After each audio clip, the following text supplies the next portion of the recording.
όλοι οι έρημος της Συρίας είναι γεμάτοι από πρόβατα. Έτσι, αυτό είναι ο φίλος στην ομάδας κατά κύριο λόγο, έχει τα κοπάδια του, είναι κοπάδια από πρόβατα. Οπότε καταλαβαίνετε το γάλα είναι βασική τροφή. Σπανιότερα φυσικά το κρέας, γιατί είναι πολύ ακριβό πράγμα, έτσι, και πολύ κοινό πράγμα. Οι χουρμάδες όμως, οπότε η όαση της Παλμύρας είναι γεμάτη χουρμαδιές και στα ελληνιστικά χρόνια φυτεύτηκαν και ελιές. Ροδιές υπήρχαν. Μην ξεχνάτε ότι η Ανατολή είναι η πατρίδα της ροδιάς, έρχεται από την Περσία, έρχεται σιγά σιγά προς την Ανατολική Μεσόγειο και φτάνει κάποια στιγμή ίσως στα αρχαϊκά χρόνια στην Ελλάδα ή και νωρίτερα, οπότε που είναι το σύμβολο έτσι, της ευκαρπίας η ροδιά. Αυτή λοιπόν η όαση είναι μαγευτική, έχει πίσω από τους μαντρότυχους που είναι πάρα πολύ ψηλοί, έτσι ώστε οι καμήλες να μην τρώνε, αγαπητέ Δημήτρη, να μην σηκώνονται, να μην τρώνε τα δέντρα. Έτσι, εμείς, ο μαντρότυχος μας είναι τόσος. Έτσι, αυτός αρκεί.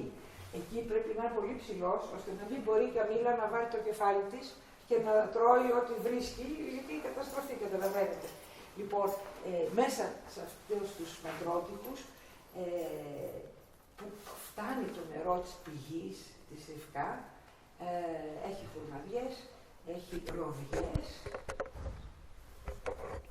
έχει γιασεμιά. Εκείνο το γιασεμί που το λένε χιώτικο και μυρίζει, έτσι που είναι ελαφρώς κίτρινο, και έχει αυτή την ευρωδιά που πεθαίνεις, λες, μεθάς. Έτσι. Και ελιές, τις ελιές φαίνεται ότι τις βάλανε μάλλον στα ελληνιστικά χρόνια για να εξυπηρετήσουν και για να πουλήσουν, γιατί βρήκανε πελατεία. Ποια ήταν η πελατεία? Οι Μακεδόνες.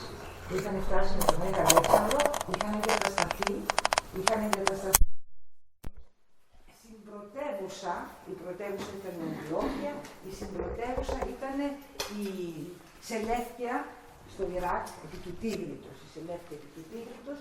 Και ξέρετε τώρα ο Έλληνας, άμα περάσει μια εβδομάδα και δεν φάει της μαμάς του το φαγητό, ναι, παθαίνει κάτι, δεν μπορεί. Οπότε φυσικά ήθελε ελιές. Άρα η Παλμύρα, η οποία βρίσκεται ανάμεσα στον Εφράτη και στη Μεσόγειο και είχε τις δυνατότητες λόγω του νερού, είναι στην πραγματικότητα το τελευταίο όριο της ελιάς. Σιγά σιγά όσο προχωράς προς τον Εφράτη, αισθάνεσαι ότι οι τελευταίοι απόϊχοι της Μεσογείου, οι τελευταίοι απόϊχοι του κόσμου στον οποίο ανήκε και ο ελληνικός πολιτισμός, σβήνουν σιγά σιγά και όταν φτάσεις πια στον Εφράτη, είσαι σε έναν άλλο πολιτισμό. Είσαι στον πολιτισμό της Μεσοποταμίας. Τον αρχαίο, τον νεότερο, έτσι, είναι άλλα πράγματα όσο πλησιάζεις προς το Ιράκ. Πώς? Κρασί. Η Συρία αράκ. Πολύ αράκ και κρασί βεβαίως σε κάποια σημεία στα έφορα. Όχι στην έρημο. Όχι στην έρημο. Έτσι, ούτε στις οάσεις στην πραγματικότητα. Η Συρία, καταρχήν να πω και αυτό και μετά να ξεκινήσουμε τη βόλτα μας, η Συρία, όπως η Ελλάδα, μπορεί να χωριστεί νοητικά σε δύο μεγάλες περιοχές. Η μία είναι απλό μέχρι το 2011, δεν ξέρουμε πώς θα εξελιχθεί, πιθανότατα θα χωριστεί σε τρία κράτη, πιθανότατα. Μέχρι το 2011 είναι το εθνικό κράτος της Συρίας, που δημιουργήθηκε από τους Αγγλογάλους μετά τον Πρώτο Παγκόσμιο Πόλεμο, μεταξύ 1918-1920. Έτσι, αυτή είναι η Συρία, οι Γάλλοι φύγαν από τη Συρία το 1946. Έτσι. Και από εκεί και πέρα άρχισε το χάος, φυσικά, έτσι, όπως σε όλες τις απικίες του κόσμου. Λογικό είναι. Έτσι. Μετά από μια Οθωμανική περίοδο, 1516-1649, 1918,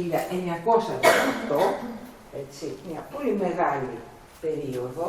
Έτσι. Ο πατέρας του Σουλεϊμάν του Μεγαλοπρεπούς κατέλαβε τη Μέση Ανατολή, έφτασε στην Αραβία, κατέλαβε τη Μέκα, έγινε χαλίφης, πήγε στην Αίγυπτο, κατέλαβε την Αίγυπτο, το Μαρόκο, έτσι. Αυτός είναι ο μεγάλος κατακτητής της Ανατολικής Μεσογείου. Είναι ο Σελίμ ο πρώτος, ο πατέρας του Σουλεϊμάν. Τα λέω όλα αυτά γιατί έχουμε δει και τα Σύριαλ και είμαστε... Το Σύριαλ του Σουλεϊμάν ήταν πάρα πολύ καλό. Ιστορικά άψογο. Έτσι. Σας το λέω εγώ που ως βυζαντινολόγος έχω φτάσει και στο Σουλεϊμάν, δηλαδή σε εκείνα τα χρόνια, ας πούμε. Ήταν εξαιρετικό από αυτή την άποψη και από πολλές άλλες.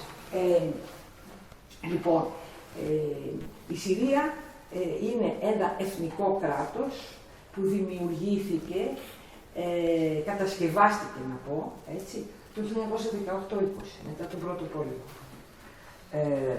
Όπου τραβήξαν τις γραμμές και άμα δείτε τους χάρτες θα καταλάβετε, τραβήξαν μια γραμμή ευθεία 800 χιλιόμετρα σύνορα με την Ιορδανία.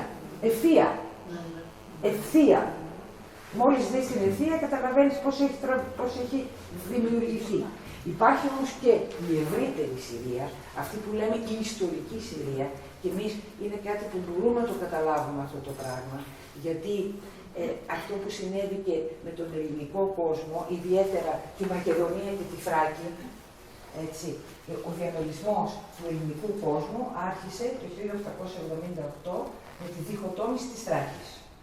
Ο κύριος εδώ από την Αγίαλο, έτσι. Το 1878 η Θράκη χωρίστηκε σε δύο. Και το 1918 χωρίστηκε σε τρία. Έτσι, να μην πούμε και το 4 ένα κομματάκι στη Ρουμανία. Η Μακεδονία τα ίδια. Έτσι, η Μακεδονία είναι χωρισμένη σε 4 κομμάτια. Το μεγάλο το έχει η Ελλάδα, ένα μικρότερο έχει η Βουλγαρία, ένα μεγαλύτερο το Πουγουδουμού, ένα ακόμα η Αλβανία. Έτσι. Ο διαμελισμός λοιπόν αυτός, επίσης ένα άλλο κοινό που έχουμε με τη Συρία, είναι ότι η πρωτεύουσα του ελληνικού κόσμου από το 330 μέχρι το 1912-18 ήταν η Κωνσταντινούπολη. Η Κωνσταντινούπολη είναι έξω από τα σύνορά μας. Το ίδιο συμβαίνει με τη Συρία. Η Αντιόχεια, 300 π.Χ., έτσι, το 300 π.Χ. την ίδρυσε ο Σέλευκος ο πρώτος, ο Νικάτορας, βρίσκεται σήμερα, Αντάκια λέγεται, βρίσκεται έξω από τα σύνορα της Συρίας. Πάρα πολύ κοντά, αλλά έξω. Έτσι. Οπότε καταλαβαίνετε αυτά τα εθνικά κράτη πόσο φτιαχτά είναι, πόσο μελετημένα είναι, ώστε να βρίσκονται πάντοτε μακριά από την πρωτεύουσά τους, έτσι, και όλα αυτά. Και μιας και φτάσαμε στην Αντιόχεια, την αγαπημένη Αντιόχεια, να πω ότι την Αντιόχεια την χαρίσανε οι Γάλλοι στην Τουρκία. Έτσι.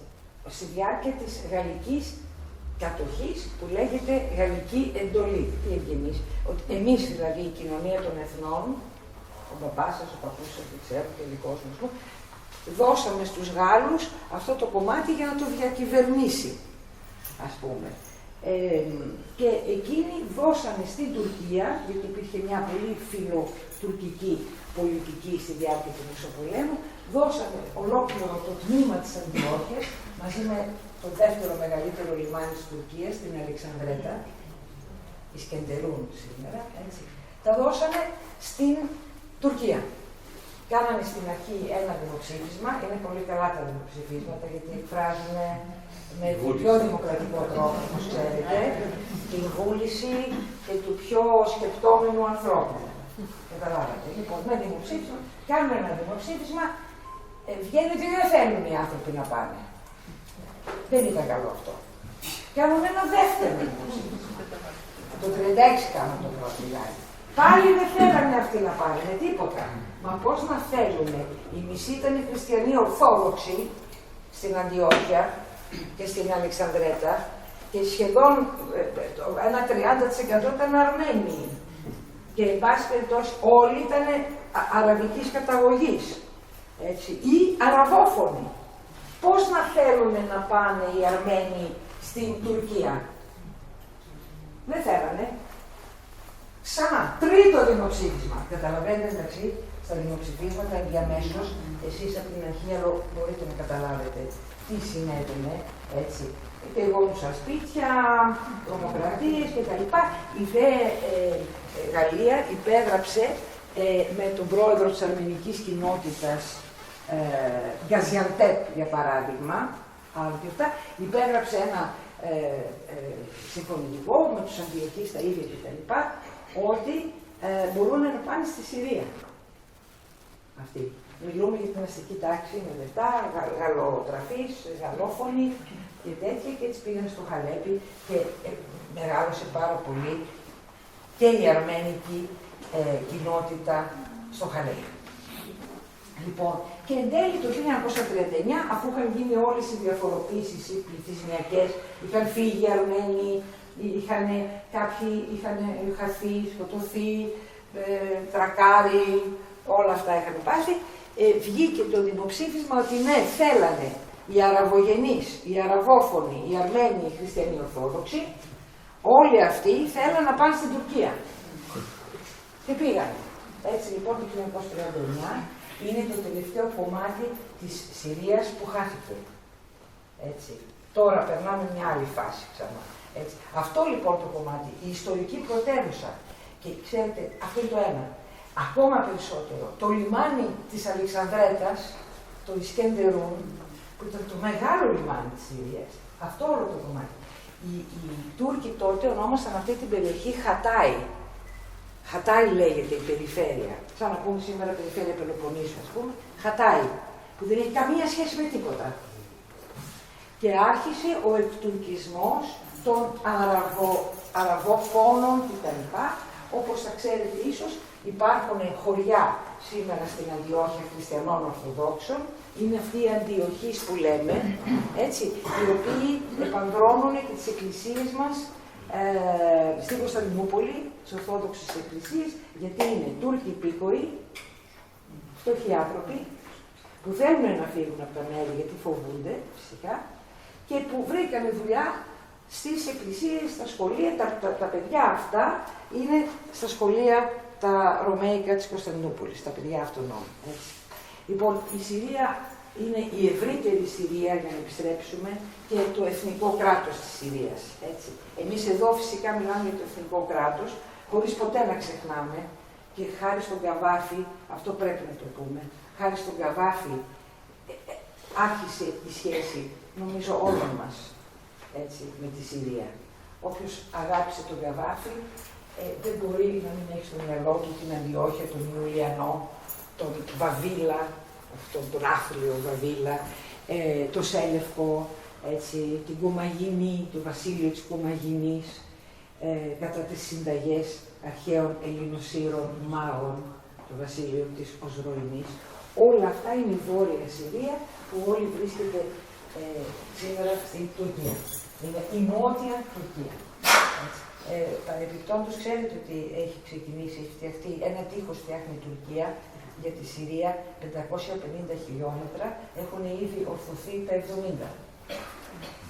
Έτσι ζούμε με τύχη. Λοιπόν, η έκθεσή μας αυτή, πρώτα απ' όλα, στο βάθος εκεί κάθονται τα τρία βασικά μέλη της ομάδας του Πανοράματος, που όχι μόνο εργάζονται για το αρχείο του Πανοράματος για τα θέματα της Συρίας, αλλά που μαζί φτιάξαμε την έκθεση αυτή και την είπαμε η Συρία που αγάπησα, γιατί βρήκαμε ότι είναι πολύ ειλικρινής τίτλος.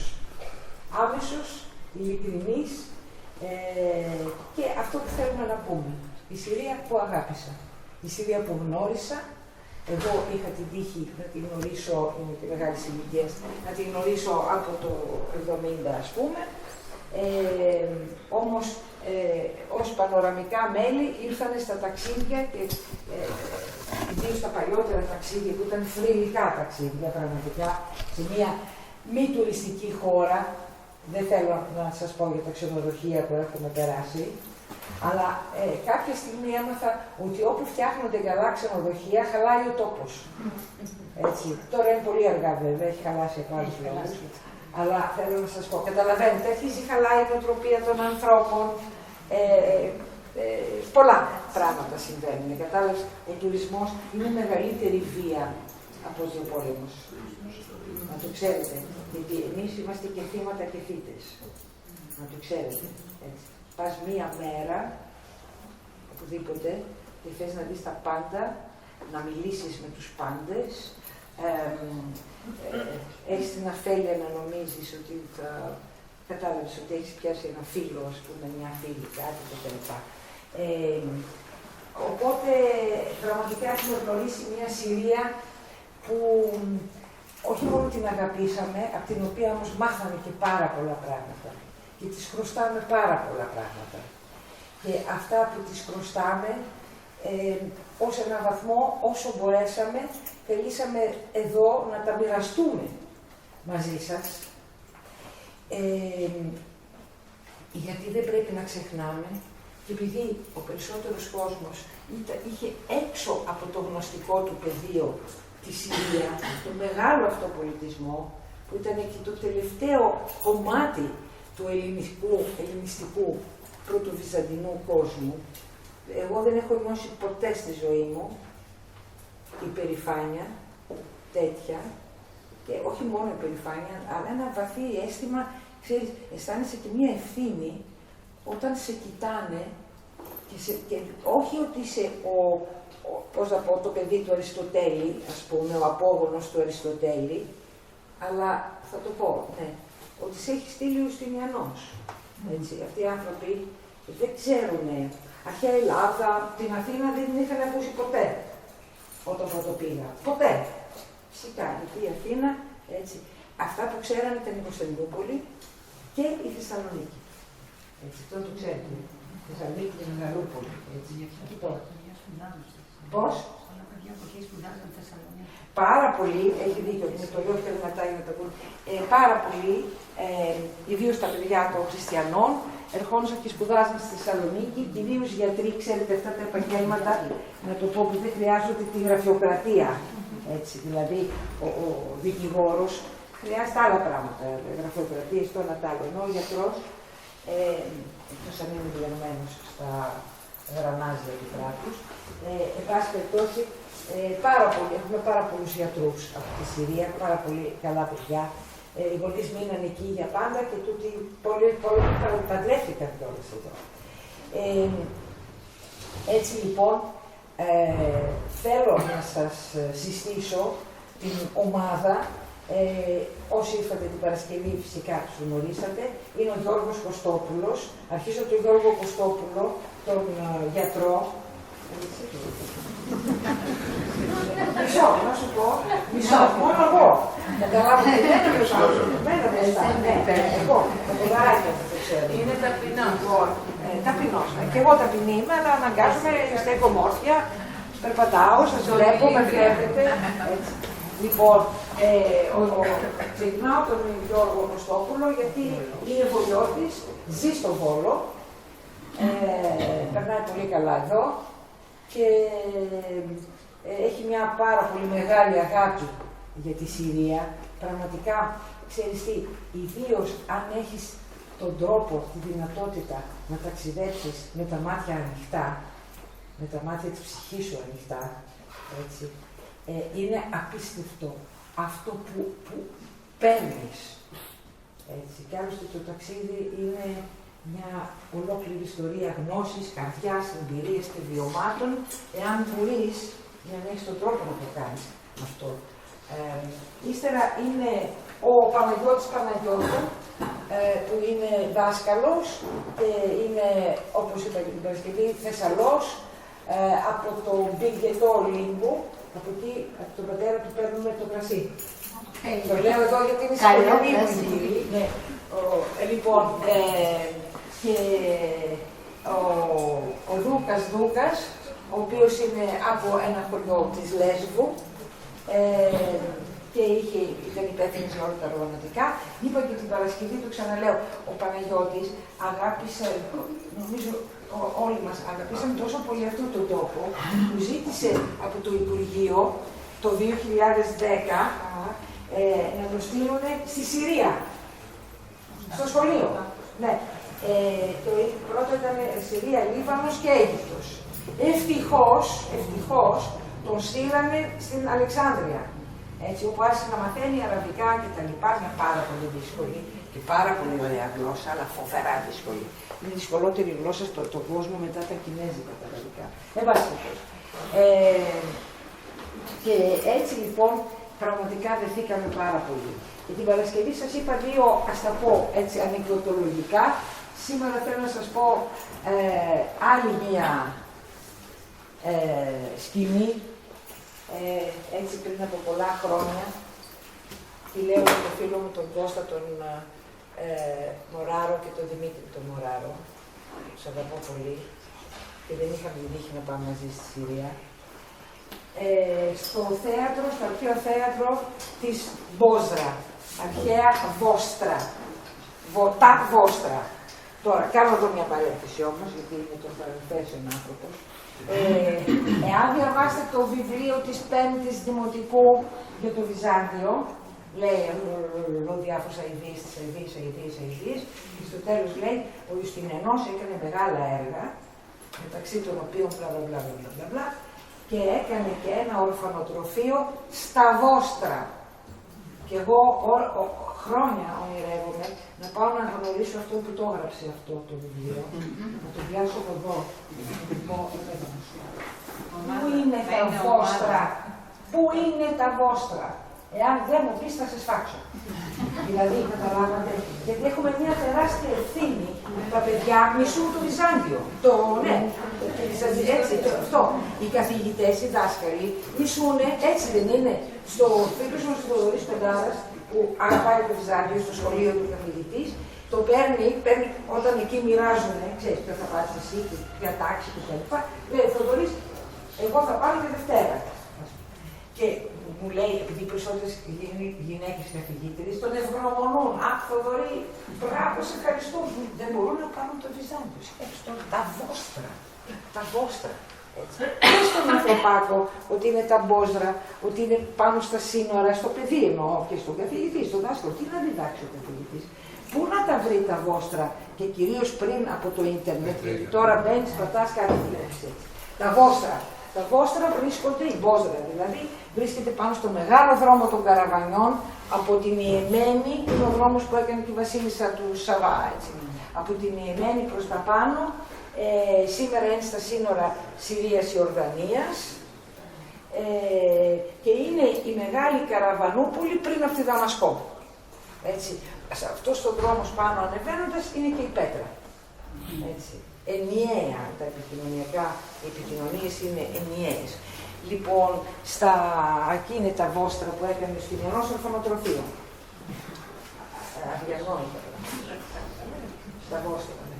Λοιπόν, πάρα πολύ μεγάλη Καραβανούπολη, που την ανέπτυξαν φοβερά οι Ρωμαίοι, κάνανε ένα θέατρο τεράστιο, καταπληκτικό, που το βλέπουν φυσικά όλοι οι τουρίστες και πάμε κι εμείς προτουριστική περίοδος, αλλά πάμε. Έχει έρθει το Πανεπιστήμιο της Δαμασκού επίσκεψη. Μας βλέπουν εμάς, μένουμε γιατί δεν είχαν ξαναδεί τουρίστες. Ρωτάνε τι, πώς και τα λοιπά. Εμείς έχουμε μαζί έναν άνθρωπο από τη Μητρόπολη του Χαλεπίου που μας βοηθάει και μεταφράζει, κάνει ράνι και τα λοιπά, μας συνοδεύει. Αυτός τους λέει λοιπόν ότι είμαστε Έλληνες. Αυτοί ενθουσιάζονται και μας λένε «Α, έχουμε έναν δικό σας». Έχουμε έναν δικό σας. Πάνε τον φωνάζουν, τώρα ήταν 200 παιδιά αυτά, πολυτεχνείο ήταν, δεν ξέρω. Πάνε τον φωνάζουν, έρχεται αυτό το παιδί τρέμοντας. Του λένε, είναι δική σου αυτή. Είναι δική σου αυτή.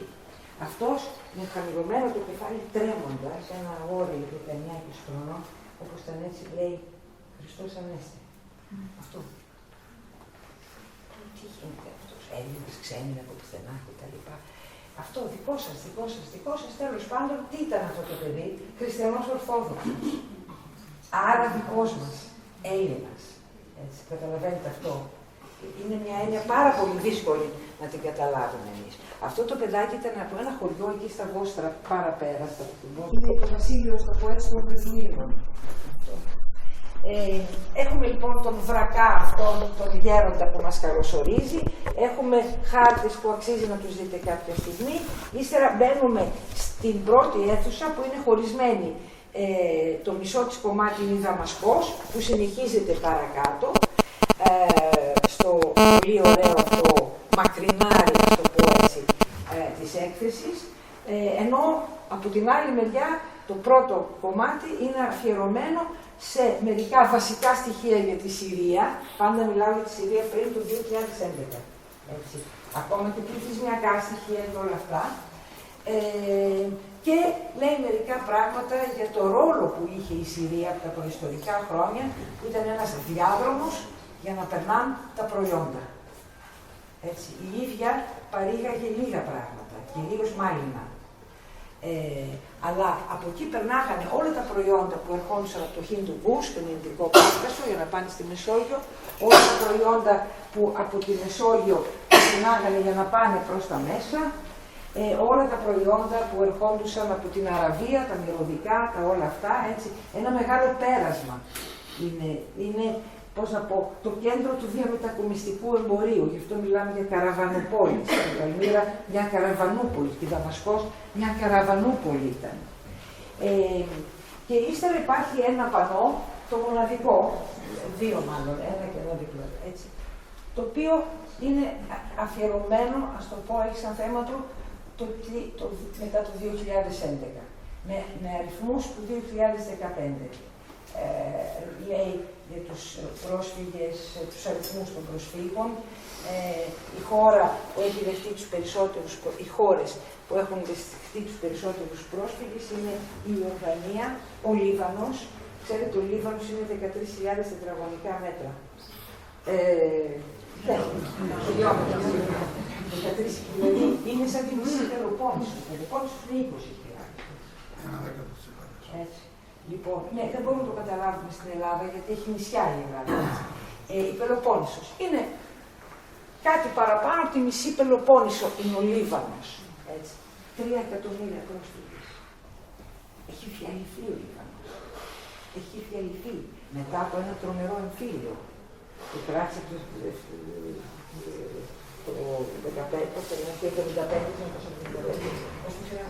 1975 έτσι. Μετά από τους βομβαρδισμούς που υπέστη, που το βομβάρδισε και η Ισραήλ ξανά το 2006 και όλα αυτά, ξαφνικά τώρα δέχεται 3 εκατομμύρια, φανταστείτε 3 εκατομμύρια πρόσφυγες στην Πελοπόννησο. Έτσι, καταλαβαίνετε. Ύστερα είναι η Ιορδανία, έτσι. Είναι η Τουρκία, η οποία έχει δεχτεί περίπου 3 εκατομμύρια πρόσφυγες, και είναι πάρα πολύ περίεργο και ενδιαφέρον πως κανένας ξένος δημοσιογράφος δεν έχει δει τις συνθήκες διαβίωσης των Σύρων προσφύγων στην Τουρκία. Εγώ μένω κατάπληκτη. Οι συνθήκες εδώ είναι φοβερές, στα περισσότερα μέρη, έτσι. Στην Τουρκία είναι αδιανόητες. Δεν μπορείτε να φανταστείτε την εκμετάλλευση. Ιδίως των νέων μικρών παιδιών, 10 χρονών, 12, και των νέων κοριτσιών. Είναι τρομακτική. Πώς κανένας δημοσιογράφος, ούτε από την Deutsche Welle, ούτε από την αυτή, έχει κοιτάξει στην Τουρκία, αυτό, τέλος πάντων. Λοιπόν, ο μεγάλος όγκος λοιπόν είναι Λίβανος, έτσι, αυτό. Λέω τώρα για τα πανό, αυτά είναι μόνο γραμμένα με αριθμούς. Η πολιτιστική εταιρεία Πανόραμα έχει ως αρχή, δεν μιλάει ποτέ για σφαγές, δεν δείχνει ποτέ σφαγές, ποτέ. Έτσι. Εμείς η δουλειά μας είναι πολιτισμός. Έτσι. Δείχνουμε τον πολιτισμό. Βλέποντας τον πολιτισμό, καταλαβαίνεις και το μέγεθος, έτσι, ακόμα περισσότερο της καταστροφής. Γιατί μην ξεχνάμε, όταν ήρθαν εδώ οι πρώτοι πρόσφυγες, ο κόσμος νόμιζε ότι είχαν έρθει από την έρημο, ότι ήταν Βουίνοι, ξέρω εγώ τι ήταν. Κατάλαβες, ότι είχαν έρθει από το μηδέν, από το τίποτα. Ότι ήταν κάτι πτωχοί, ζητιάνοι, ξέρω εγώ, κάπως έτσι. Και κάτι που δεν πρέπει να ξεχάσουμε ποτέ είναι ότι αύριο μπορεί να είναι η σειρά μας. Ούτε κινδυνολογώ, ούτε τίποτα. Βλέποντας το τι έγινε στη Συρία, βλέποντας ότι έγινε στον αστικό πληθυσμό, που δεν διαφέρει από εσάς, από μένα, από εσάς, έτσι, αυτός ο αστικός πληθυσμός του Χαλέπι, με μια πανάρχαια ιστορία, έτσι. Ένα τεράστιο εμπορικό κέντρο, με προξένους, με αυτά, με εκείνα, με χάνια, με σουπ, με δεν ξέρω τι, έτσι. Και πέφτει μια βόμβα αύριο, για να μην χρησιμοποιήσω κάποιον από εσάς, στο σπίτι μου. Έτσι. Και θα σέρνομαι, αν φτάσω ποτέ, στο Μιλάνο, θα κοιμάμαι στις χωματερές του Μιλάνου και θα ζητιανεύω για ένα κομμάτι ψωμί, για μένα, για τα παιδιά μου, για τα εγγόνια μου κτλ. Αυτό δεν πρέπει να το ξεχάσετε ποτέ με τη Συρία. Έτσι, η Συρία ήταν μια, ας την πω, χώρα κανονική, έτσι, με έναν κόσμο παραδοσιακό, όμορφο, φιλόξενο, εξαιρετικής αξιοπρέπειας, με μια τεράστια αστική παράδοση στα αστικά κέντρα και ένα εξαιρετικό ήθος αγροτικό στα αγροτικά κέντρα, έτσι ακόμα, προκαταναλωτικό, προτουριστικό, όλα αυτά, και ξαφνικά έπεσε μια βόμβα στο σπίτι κάθε οικογένειας με τα 4, τα 5, τα 7 παιδάκια. Έτσι. Λοιπόν, αλλά σε αυτό έχουμε αφιερώσει μόνο ένα ταμπλό και επειδή ο Δούκας κατάγεται από τη Λέσβο και έζησε τα καλοκαίρια που πηγαίνει πίσω το προσφυγικό, θα δείτε τις φωτογραφίες που έχουμε διαλέξει, καταρχήν του Μπεχράκη φωτογραφίες, και ύστερα θα δείτε τις φωτογραφίες ανθρώπους που είναι σαν και εμάς. Αυτό θελήσαμε. Δεν είναι πολλές, είναι 2-3. Είναι μια κυρία, νέα γυναίκα, 30